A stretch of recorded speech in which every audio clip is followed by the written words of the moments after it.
Doutor Edson, o senhor não faltou responder aqui qual o procedimento adotado quando um espírito obsessor incorpora durante o tratamento, lá para a Cidinha, da Vila Industrial. Então, eu prefiro responder essa pergunta de um modo, parece que não está, tá? De um modo um pouco mais amplo, dizendo que nós consideramos traumas simples e traumas complexos na terapia da regressão. O trauma simples é um acidente, por exemplo, você foi atropelado, ficou meses parado, aquilo deu problema para você na sua vida, então aquilo é um trauma que você tem um jeito mais simples de tratar, tá certo? Ou coisas assim. E traumas complexos são os traumas complicados com outras coisas.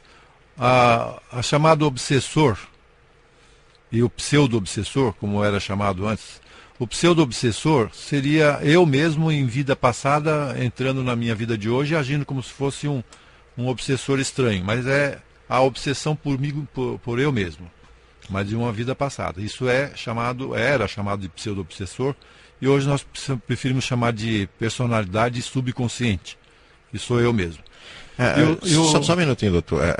Deixa eu só entender melhor isso. Eu sou obsessor de você mesmo. De mim mesmo. Só que não é o eu de hoje, é o eu, vamos dizer que se você teve uma vida que você se chamou Joaquim.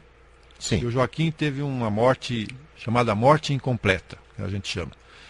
Ele não se desligou totalmente do plano físico, então ele não conseguiu liberar aquela personagem e se unir ao espírito.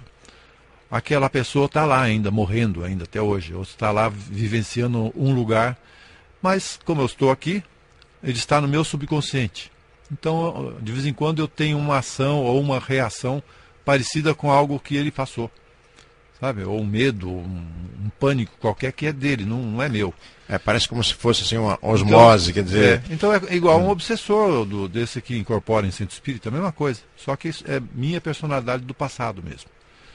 Então, o jeito de tratar é diferente, né? Você, quando é uma pseudo-obsessão ou uma personalidade subconsciente, como é o caso, a chamada morte incompleta, nós temos que ir lá para terminar aquela morte. Completar aquela morte. Por que motivo você não se liberou? Então resolve todos os assuntos daquele momento e traz aquela pessoa, aquela personagem, aquela parte para cá. Ele tem que ser incorporado na personalidade de hoje. O obsessor mesmo, o verdadeiro, ou chamado por nós de personalidade intrusa, ele não é para ser incorporado em mim, ele é para ser afastado. Tá? Então quando você encontra assim como eu encontro uma vida passada em que tem lá o meu inimigo, ele me matou e isso é o motivo porque eu fiquei preso naquela vida. Estou procurando ele. Então, aquela pessoa que eu matei pode ser um meu obsessor hoje.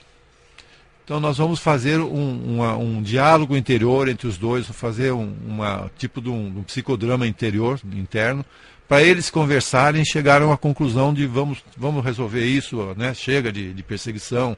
Aí assim, é tratado assim. Mas não ocorre assim no centro espírita, no consultório não tem incorporação mediúnica. Não existe isso lá. E se tiver alguém que vai lá e incorpore, eu vou tentar fazer a separação. Falo, não é assim. Tira ele de dentro de você, põe ele na sua frente e converse com ele, olhando para ele. Aí a gente pode resolver. Meio complicado. É complicado. Então, não é tão simples assim. Parece que é só fazer uma regressão que tudo se resolve como uma mágica. Mas ali tem que ter um trabalho, né? Mas só uma pergunta, complementando. Tem alguns espíritos que não sabem que já desencarnaram, que já morreram, no caso? Muitos. Muitos? Muitos. Inclusive, alguns que estão ali como obsessores que não sabem. Por exemplo, a pessoa tem um mal súbito qualquer, desmaia e vai para o hospital. E lá ele fica em coma e morre. Quando você vai ver, a pessoa foi o pai da gente, por exemplo, foi para lá e morreu. E parece que ele ficou por aqui, né? Na verdade, ele não tem consciência que morreu. E um trabalho nosso é